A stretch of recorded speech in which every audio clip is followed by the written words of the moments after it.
What is going on out here? This is Venus Love, aka Sword Fan Chick, back with another video. What is going on? It's been a while since I posted a video with any sort of commentary or anything, and you guys know I don't normally post videos unless I feel passionate about something. And Kingdom Hearts as a franchise is one of the game series that I feel very passionate about. But right now I'm laughing. Kingdom Hearts 3 dropped a couple of weeks ago. And the fans, they got me laughing. You know, time is an interesting thing, especially when it comes to the Kingdom Hearts universe. Not just as a Kingdom Hearts plot point, of course, but also because time makes you forget things. You know, things that happened in the past, especially when you have the tendency to see the good and long for it. Then you start to forget what really happened. And that's how I feel about some Kingdom Hearts fans, you know. They look upon the past as some sort of glorious memory that they can't even see the future, the present. This video is not a video attacking critics necessarily of Kingdom Hearts 3, because I know there are a lot of people who have criticisms, and there's a lot of people out here to give the most legit criticisms they can find on Kingdom Hearts 3 in order to be unbiased or, you know, to express their necessary disappointments with Kingdom Hearts 3. And again, I'm not going to attack criticism. Kingdom Hearts 3 isn't a perfect game. It's a great game in my opinion, but not a perfect one. And constructive criticism is always necessary for a better game in the future, if one actually comes along. This video, however, is to the nostalgic fanboys and girls that think this game is so trash compared to their nostalgic masterpiece, Kingdom Hearts 2. Now, there's been so much time between these games. And then there was, of course, the added final mix. But all this has made people completely forget what Kingdom Hearts 2's initial release felt like back in 2005. And you know, some were too young to even remember, and possibly too young to feel any sort of disappointment when Kingdom Hearts 2 came out in the first place. They were probably just happy to get a video game. More than likely. Particularly, the ones I'm talking about are the ones that look down on Kingdom Hearts 3 but praise Kingdom Hearts 2 as a masterpiece. And yet the criticism of Kingdom Hearts 3 is actually similar to the criticisms that occurred upon the release of Kingdom Hearts 2. You know, I was a little older when Kingdom Hearts 2 came out. I was about 15 years old. So my memory of the game is very vivid. My memory of its initial release is very vivid. Unlike most people who, upon playing the game for the first time, were children. Most fans. Not surprisingly, these fans probably don't remember how everyone back in the day upon Kingdom Hearts 2's release hated the new opening Sanctuary and constantly felt it was underwhelming compared to good old Simple and Clean, or how people were disappointed with the underwhelming amount of content present. You know, content that was supposed to make the final cut but never did. Yeah, show you screenshots of that. And let's not forget that people also found the game too easy due to reaction commands basically taking over basic attacks. In fact, people even hated the story. After all, the whole Ansem is not the real Ansem, and his really Xehanort thing threw everyone for a loop. Funny, it was the same situation back then that it is now. Fans with high expectations being let down because the game didn't measure up to their high expectations. Now here we are, several years later, and now people regard Kingdom Hearts 2 as the Kingdom Hearts masterpiece. Yet, some fans seem to crap on Kingdom Hearts 3, acting as if the game is not worthy of being even considered on the same level as KH2. And all I can do is laugh at the irony of fans, today versus yesteryear. So all I can do is laugh. Of course, Kingdom Hearts 2 did get a final mix, which has distorted some of the memories people have of what was the original Kingdom Hearts 2. But if we're talking about initial releases, ladies and gentlemen, Kingdom Hearts 3 is better. Yes, it's better. And considering all the obstacles that Disney put Nomura through for this game, he actually managed to make a decent game with less content. A more decent game than Kingdom Hearts 2 was. And there are several reasons, in my opinion, this is so. I'm going to do a comparison. I'm going to break down piece by piece, focusing on the design of the worlds, its implementation, gameplay, story character development, dialogue, and even the music. I want to say something about the criticisms. When I started hearing a lot of the criticism, I was like, oh, I don't know if I should finish Kingdom Hearts 3 because I don't know what it's going to be like. But you know what? I'm glad I did and didn't listen to the crap. Because as I mentioned before, while Kingdom Hearts 3 wasn't a perfect game, and before you all start to think I'm just being a fangirl of the Kingdom Hearts franchise, I'll remind you again that when Kingdom Hearts 2 was initially released, I was extremely let down by the experience. In fact, if it wasn't for the final mix, redeeming what was otherwise a lackluster game, I would not have continued with this series. Okay? There were several disappointments I had with Kingdom Hearts. Several different Kingdom Hearts games that let me down. Make no mistake. I just don't think Kingdom Hearts 3 is one of them. So, without further ado, I'm going to break down why I think Kingdom Hearts 3 is better than Kingdom Hearts 2. And I'm going to start with the worlds. Not just its design, but also how well the worlds were implemented into the story and how well the worlds aided Sora's character development. Particularly the Disney worlds, because we all know the worlds like Twilight Town, Traverse Town, and Radiant Garden / Hollow Bastion are worlds meant specifically designed for the Kingdom Hearts story. So we're not going to include those. We're going to talk about the Disney worlds. You know, the worlds that are not Kingdom Hearts based.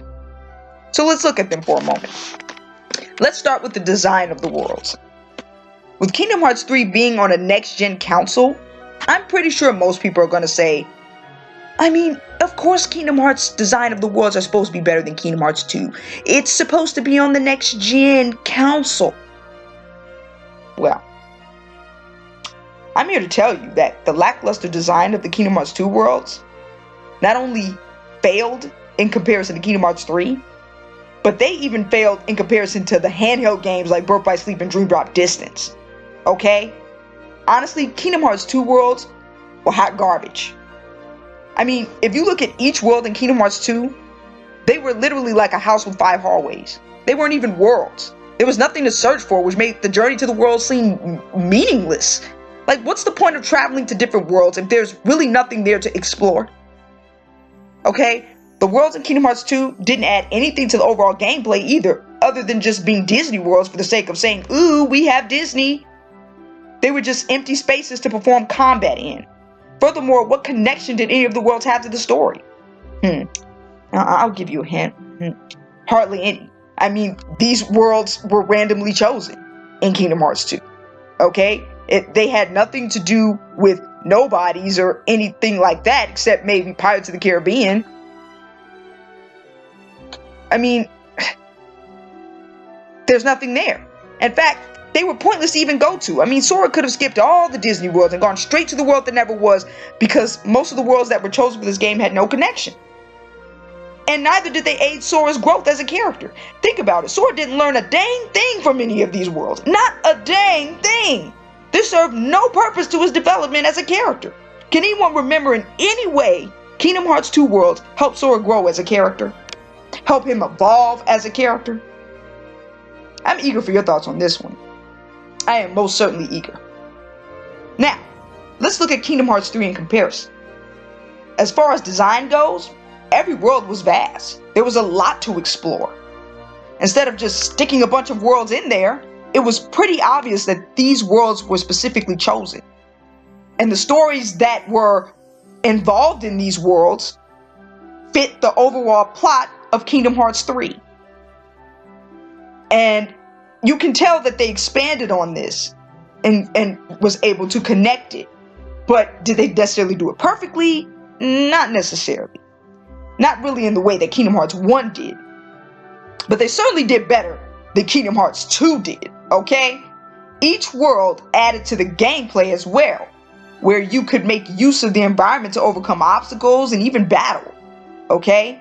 San Francisco is a prime example of this, okay? You could climb up buildings and fight Heartless on the buildings or any type of enemies you saw. You could come down off of them and land smack dab with a dive on top of a Heartless. Like, everything in these worlds was useful. They just weren't worlds.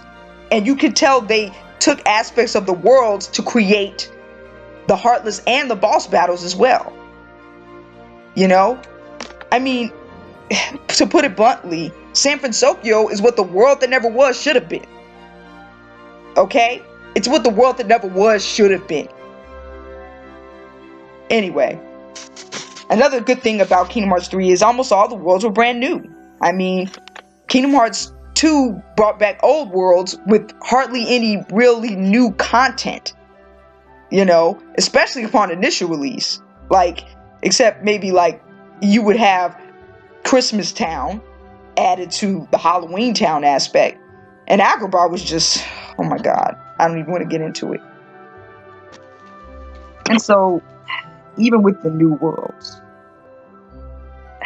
they just weren't good. They lacked. There wasn't a lot of content in these worlds. And then, furthermore, in Kingdom Hearts 3, Sora learned something about the heart from every world that he visited. And each experience helped him to discover new ways to overcome obstacles long after he would leave the worlds. I can't say that about Kingdom Hearts 2. Okay, in Kingdom Hearts 3, the world stories, that's what we're talking about. The stories in the worlds actually added to Sora's growth as a character in some way. For example, in Arendelle, Sora learned that love can make the powers of the heart stronger.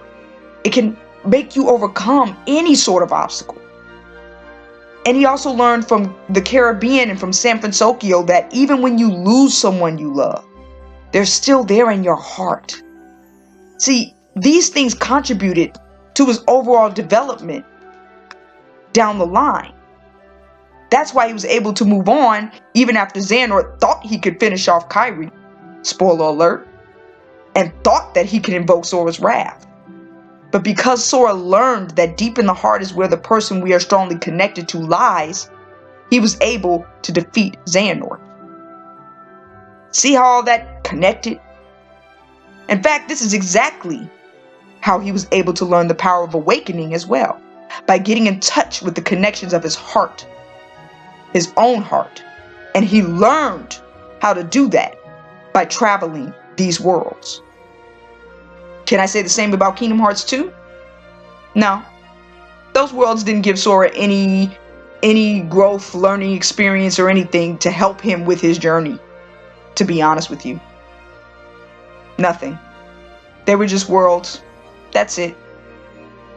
And then, of course, there are some people who think the selection of worlds for Kingdom Hearts 3 just weren't good. I just personally have to disagree with that, considering that most of the worlds chosen were, for the new generation, who would be more familiar with, these kinds of stories.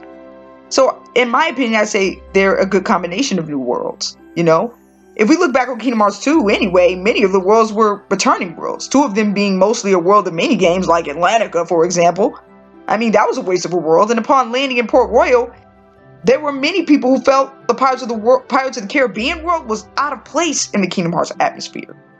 You probably don't remember that, but I do. In Kingdom Hearts 2, most people was like, this is weird having Donald Duck and Goofy in this really dark, deep place. At least in Caribbean, KH3, they kind of fit the mold. I'd take Caribbean KH3 over Port Royal KH2 any day.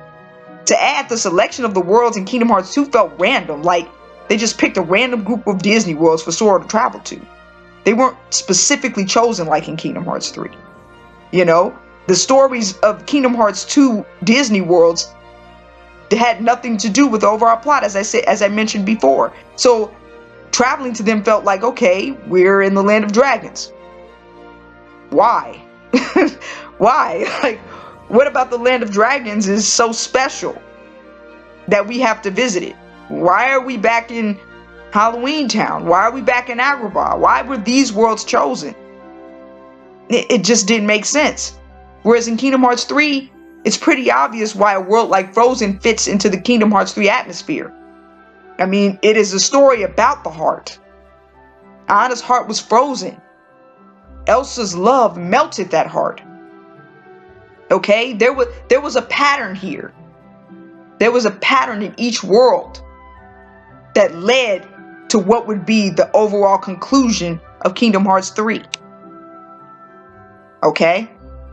And see, that's the thing. That might be another reason the worlds in Kingdom Hearts 2 lack so much connection to the KH story, because, well, they weren't designed with any real purpose in mind other than to be Disney worlds. You guys can say what you want about the Disney worlds in Kingdom Hearts 3, but they were designed with a real purpose. Okay? The Kingdom Hearts 2 worlds had no purpose. They were just combat stages. And if you're cool with that, hey, go for what you know. And it's not that I didn't enjoy, to some extent, going to those worlds.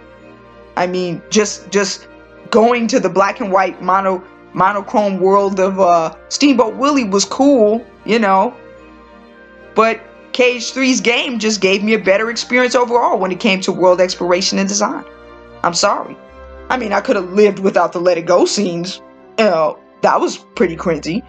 But I'll take Arendelle over Atlantica any day. I'm sorry. Now, let's talk about story and character development, since we're on the topic, you know, about how the story and character development came about. So let's look at the comparison of Kingdom Hearts 3 to Kingdom Hearts 2. Looking back on the Kingdom Hearts 2 story, let me think. Well, there really wasn't one. Okay? There wasn't one. Hence why the story didn't honestly engage me.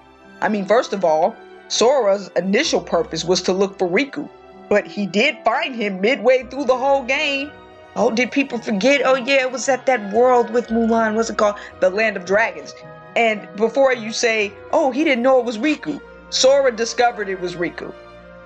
And he even stated, oh, well, at least we know Riku's okay.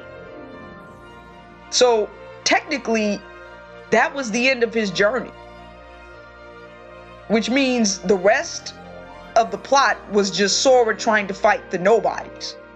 That's literally what sums up the main plot lines of Kingdom Hearts 2. And Sora returning to the islands to meet with Kairi? That wasn't really necessary either, because Kairi met him in the world that never was. So this is exactly why the ending didn't move me in any way. I mean, there was no story. There was no story there to follow, and the story was resolved long before the game ended.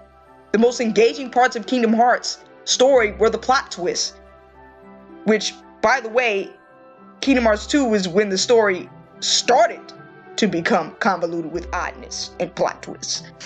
But I'll go there at another time. And this is not to say that everything in Kingdom Hearts 2 was resolved, which is another problem that I'll get into later in this video. But Sora's main goal was resolved. And that was way before the end. So there was nothing for me to follow by the time the world that never was visited. There was nothing for me to follow. So I basically went throughout all those worlds and into that world just to finish the game. Because I hate not finishing what I don't start. But it had nothing to do with me wanting to know what was going to happen next. The story did not move me at all. It could have. It started off great. Roxas had a very compelling plot behind him. But all that fell flat. And I'll get into more detail about that as well. Now let's look at Kingdom Hearts 3. While at this point in the series, the story has gotten convoluted due to the past games, at least the story in Kingdom Hearts 3 was actually engaging to me. I mean, there was a sincere sense of purpose for the main character that carried on all the way to the final battle.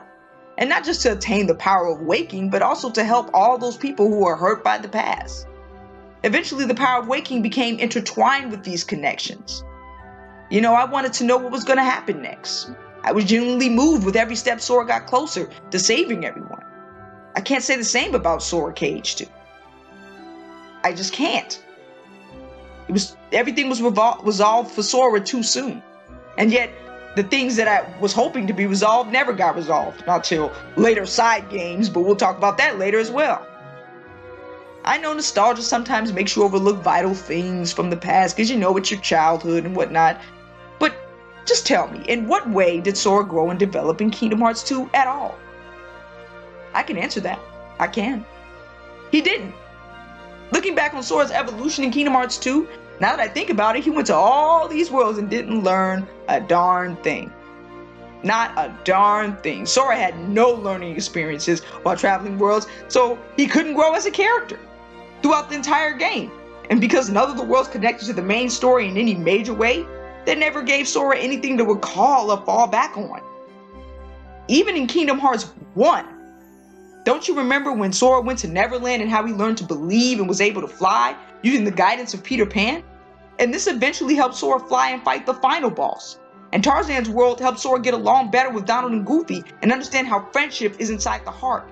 Sora was able to understand through these worlds that his friends were his power as a result. Kingdom Hearts 1 and Kingdom Hearts 3 managed to have Disney worlds that acted as moral compasses to Sora's growth as a person. But because Kingdom Hearts 2 gave Sora so little character evolution, by the time we got to Dream Drop Distance, he seemed like an idiot. Because Kingdom Hearts 2 didn't give Sora any growth for the next game with Sora to fall back on. Roxas had more development than Sora in Kingdom Hearts 2. You know it's true. In fact, in Roxas' short time in the game, he had a more compelling story than Sora. That irked the crap out of me. They made no attempts to evolve Sora in any way in that game. Now, did they make the transition of character evolution perfect in Kingdom Hearts 3? No, I'm not saying that at all. In many instances, some things seem to happen too fast and some things happen too slow. But in the end, the worlds offered Sora a means of understanding about the strength of heart, and it eventually all came together in the finale. I can't say the same about Kingdom Hearts 2. And then there was the ending.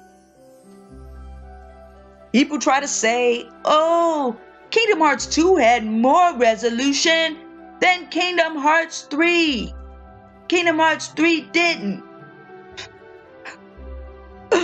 My response is Kingdom Hearts 2 didn't really have a story. So there was only one thing left for Sora to do anyway. Return home. Kingdom Hearts 2's ending was so complete, and yet so many things left unanswered. All we knew was that Xemnas was the nobody of some guy that pretended to be his master. Yet we never got any more answers than that about our main villain.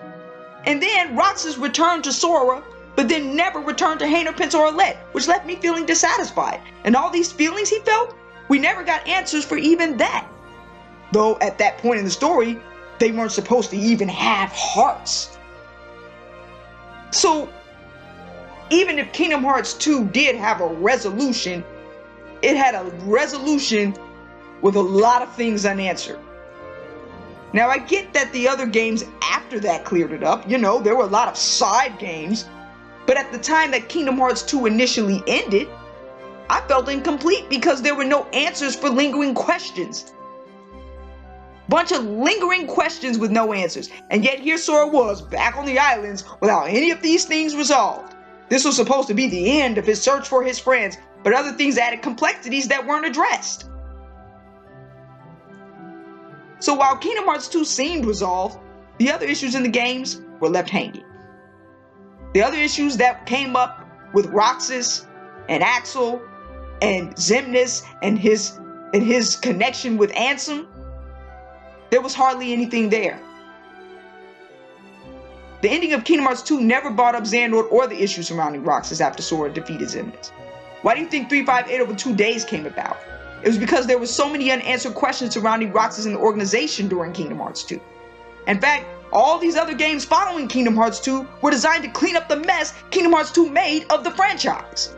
Kingdom Hearts 2's story seemed to end without anything being ironed out, and there was no sincere cliffhanger giving hints about these questions being answered either. It was literally an ending with nothing. Nothing being settled other than Sora finding his friends and returning home. Wasn't good enough for me. Sorry. And yet, in Kingdom Hearts 3, the issues that Sora set out to mend, he actually mended. And yet, Kingdom Hearts 3 didn't pretend that everything was resolved like Kingdom Hearts 2 did. Most plot holes were filled in, except the power surrounding the box. But at least the cliffhanger addressed these unanswered things, even if they didn't necessarily give us the answers yet. While Kingdom Hearts 2 had unanswered questions, it didn't attempt to pique my curiosity surrounding them. It didn't attempt to pique my curiosity surrounding Roxas and the organization, and Xemnas' relationship with Xehanort, and Xehanort's relationship with Ansem the Wise. It didn't attempt. It didn't attempt to tell me who Xehanort was in the past, and how he lost his memory, how he came to get to know Ansem the Wise. It didn't even attempt to give me those answers. Kingdom Hearts 2's ending just acted like none of it mattered in the first place. All that mattered was Sora was back with his friends somehow.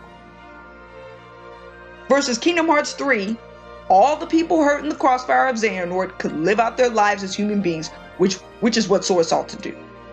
And Xehanort was officially defeated, thanks to the Keyblade hero Sora. And sure, Kairi could have had a much bigger role than she did in Kingdom Hearts 3, I agree. That was a big letdown. But honestly, her getting a Keyblade in Kingdom Hearts 2 was so random, and it contributed nothing to the end either. I mean, at least in Kingdom Hearts 3, she got to fight in our party. Okay, in Kingdom Hearts 2, she randomly got a Keyblade out of the blue, and somehow, after that one moment in Kingdom Hearts 2, we never saw her use that thing again. And it's crazy, because now that I think about it, I don't even think it was hers to begin with. Riku gave it to her. Like, she didn't even summon it from herself. I mean, Kingdom Hearts 2 tried to force Kairi to be heroic when that isn't her character makeup. This is why we got the Kairi that we got now. A passive-aggressive Kairi.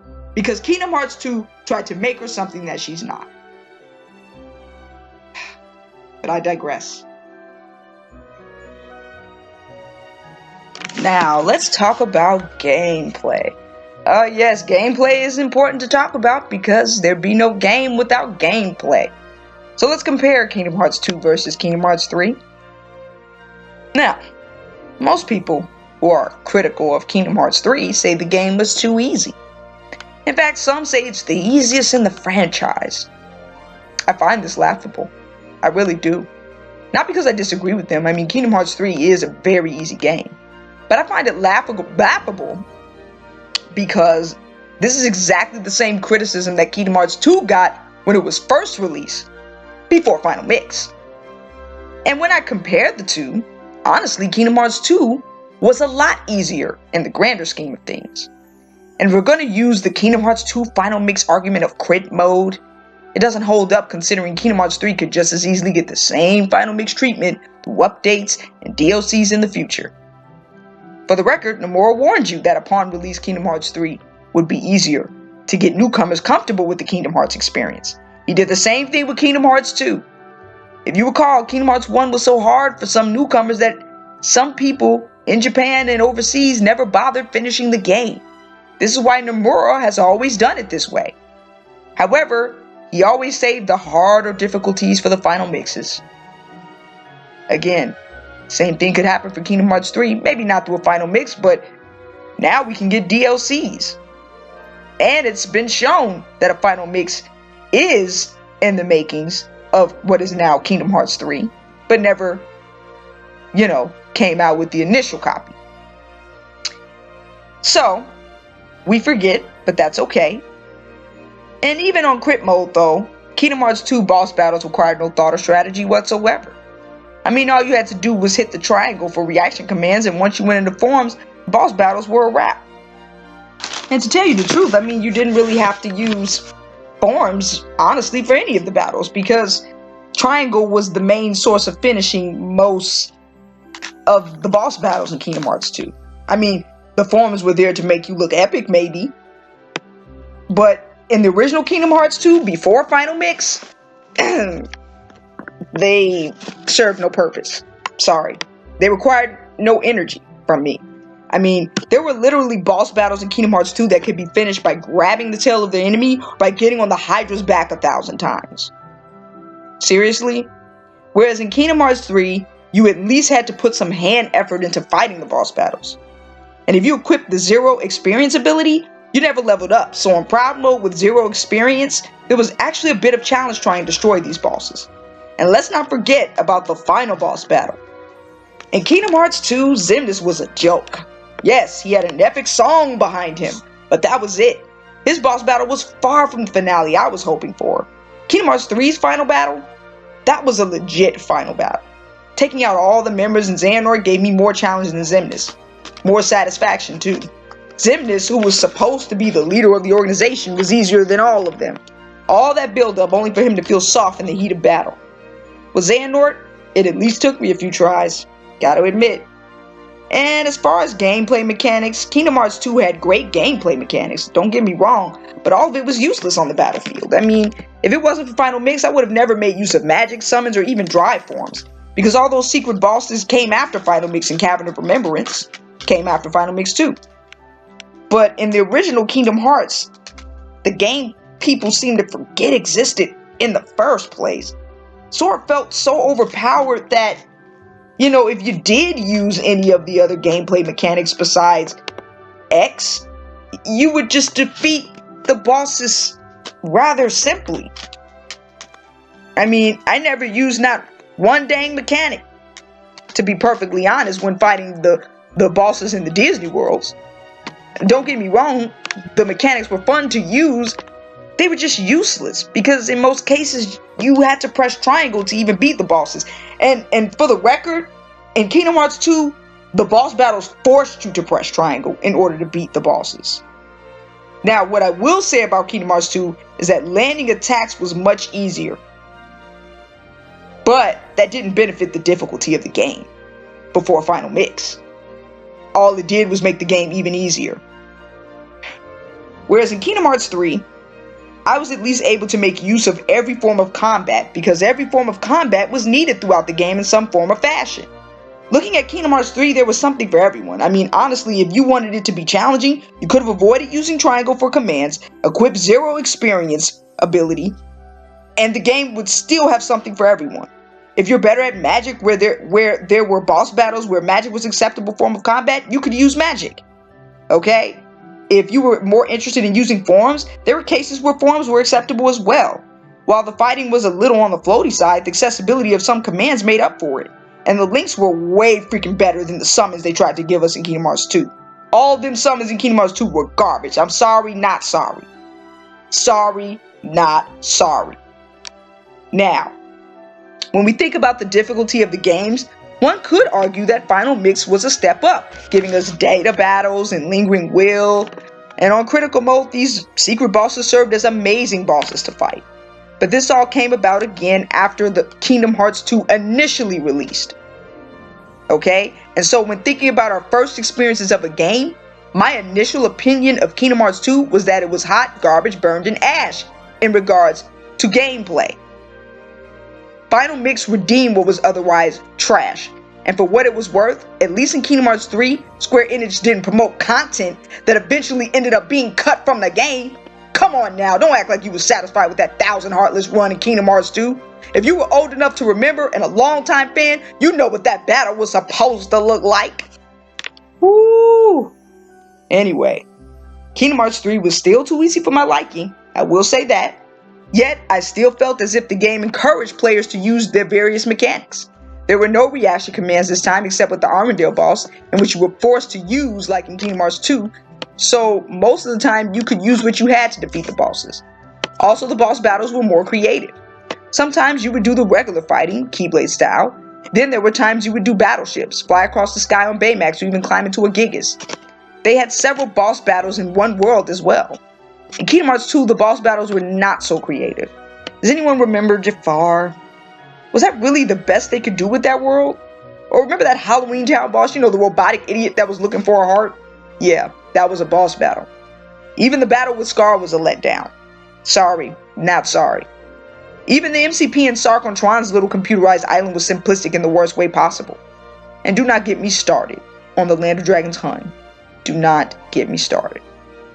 Anyway, in Kingdom Hearts 3, the boss battles encourage the player to make use of the world's environment and mechanics surrounding the environment. Okay, and that goes back to what I mean by the worlds actually aided Sora in combat in Kingdom Hearts 3.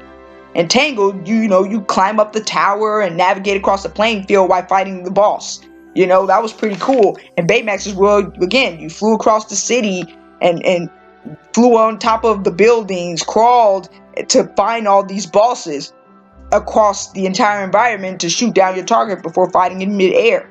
In Toy Story, leaping across shelves and buildings was beneficial when it came to combat, and when fighting the Gigas, you could use Gigas commands. Okay, so all the commands and all the fighting that took place made full use of the environment. Okay, and Pirates of the Caribbean. I don't think I need to say more about how much better this battle was than the Port Royal battles. Okay, in Kingdom Hearts 2. Don't try to tell me collecting trinkets on the ground is better than fighting battleships. Don't try to tell me that. Overall, gameplay was more fun to me in Kingdom Hearts 3 than the original Kingdom Hearts 2. The only truly fun boss battle in Kingdom Hearts 2 initially was Sephiroth, before Final Mix. And even then, he was a secret boss. But if we exclude secret bosses from initial runs, from initial releases, the main boss battles were relatively uninspiring in Kingdom Hearts 2. Sorry, not sorry. Speaking of gameplay, let's talk about post-game content.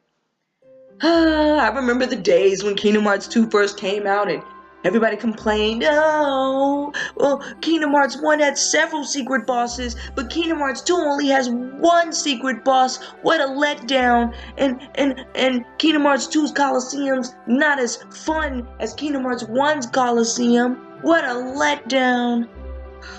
I will say, Kingdom Hearts 2's post-game content was lacking in comparison to Kingdom Hearts 1. Particularly, I'm talking about before Final Mix. Okay, before Final Mix, Kingdom Hearts 2, we only got one secret boss and a skateboard. And the Coliseum wasn't even considered post-game content because most of it was easy. That's right. And even Sephiroth, the secret boss, was actually really easy in the original Kingdom Hearts 2. He was like fighting a regular boss battle. I beat him the first time I played against him. I mean, Kingdom Hearts 2 Final Mix made him more difficult on all 4 levels. But how quickly people forget behind the nostalgic rose-colored glasses. One thing I will say, while Kingdom Hearts 3 doesn't have Sephiroth as the final secret boss, it actually does have plenty of post-game content. It's just not the post-game content a lot of you all were expecting. That's the main thing. But I'm perfectly satisfied because I've always wanted more mini games, Classic Kingdom. I love the various collectibles and the missions. I think everything's chilled and undemanding. Okay, I live a busy life, so this is the perfect setup for me. And then there are battle gates if you just like button mashing next against Heartless, and then there's a secret boss. I mean, there's something for everyone in this game. I'm not understanding why there's disappointment. If anything, I can understand why, the Heartless being too easy, that I can totally understand, because I do think the Heartless battles are way too easy. But I mean, Kingdom Hearts 2 was the same way upon release, so it's not like I didn't expect it. It's not like I didn't expect it. And if you expected it, then as a long-time fan, how? Why? I mean, all the past games, starting with Kingdom Hearts 2 on vanilla form, have always been purely easy. And that's because people complained about Kingdom Hearts 1 being so hard. So this is what we got. But, again, the post-game content is actually plentiful. I mean, even the gummy ship is a considered post-game content. Okay, this gummy ship, experience is way more full than the gummy ship experiences in the past games. Okay, it's much less restricted. There's a lot to explore, plenty of treasures. You can take pictures of constellations. There's so much to do, and even the boss battles and challenges in this gummy ship space is better than in Kingdom Hearts 2. Like the Kingdom Hearts 2 gummy ship battles were boring. Not in this game. They're actually really fun to defeat and fight. Okay, one thing that is my criticism though, I like the mechanics better in Kingdom Hearts 2 than in Kingdom Hearts 3. But the overall gummy ship experience is better. I even feel like building and customizing the gummy ship is easier in Kingdom Hearts 3 than it is in Kingdom Hearts 2. And they actually break down how you can level up, because I felt like in Kingdom Hearts 2 I never knew how to really level up and get a new gummy ship. I just ended up getting new gummy ships, and for no reason. Whereas in Kingdom Hearts 3, you know, you had to collect certain things to level up your gummy, so it gave me a little bit of a challenge, gave me something to do. So if you say there's no post-game content, I'm not really following what you're saying. All I'm seeing is that there's no post-game content that you like. Now, let's talk about dialogue. Yes, the dialogue. First of all, the dialogue in the Kingdom Hearts series in general is overall cringy, and it hasn't been as good as Kingdom Hearts 1, okay? To tell you the truth. But, at least in Kingdom Hearts 3, there was some sincere dialogue between the characters that mattered, okay? At least it was there. There was never too many moments where I went like, okay, why don't they ever communicate with each other? Except maybe Phil, but I kind of understand why, you know, the Phil never spoke, because, you know, them paying homage to the voice actor who passed away. So I understand why they didn't want to ruin Phil in that sort of direction. And I mean, they couldn't do that with Xandor because he was the main villain of the series, so I get that one. But what I mean by there actually being dialogue where it mattered is that in Kingdom Hearts 3, Donald, Goofy, and Sora communicated the most of any of the games in the franchise with one another. And it showed just how sincere the friendship really was. I mean, they just weren't partners, you know, fighting. You know, they were actually best friends, and Kingdom Hearts 3 highlighted that friendship. You know, and even the villains had more communication amongst each other, you know, showing all of their motives and personalities. You know, in Kingdom Hearts 2, before the final mix version, one of my biggest criticisms of Kingdom Hearts 2 was that the org members in the original Kingdom Hearts 2 hardly ever interacted with each other. I know I said Kingdom Hearts 2, the original, a lot, but just to put emphasis on that, in the original, they hardly ever interacted with each other, which made it hard to get to know Demyx, Luxord, and Zoltan initially. If it wasn't for the side games, and even if it wasn't for Kingdom Hearts 3, I wouldn't have honestly gotten to know the deeper parts of these characters. You know, it was hard to see them as a unified organization in Kingdom Hearts 2, plotting together, because we never actually saw them communicating with each other about their plots and missions. You know, as an organization, we really didn't know them. At least in Kingdom Hearts 1, the Disney villains interacted with one another, where we could get to know their characters a little more. You know, that's the importance of dialogue. Sorry, Kingdom Hearts 2 didn't really have it where it was necessary. At least they didn't have important dialogue. There was dialogue, but it was mostly a silly mess. Like, after Roxas' segment, the dialogue ended there. Hence why we had so many unanswered questions, by the way. Looking back at most of the moments in Kingdom Hearts 2, going back to the silliness, by the way, the only serious moments of Sora was when Goofy got hit in the head, randomly for no reason, by the way, and when Sora found Riku, supposedly, after he technically already found him in Land of Dragons. Other than that, Sora never had any deep, thoughtful moments in the series. You know, Sora didn't even really think deeply at all about anything in that game. So the dialogue was mostly silly, okay? Don't get me wrong, I don't mind a little silliness, but when the whole game is just mainly that, the dialogue begins to lack depth or meaning, honestly.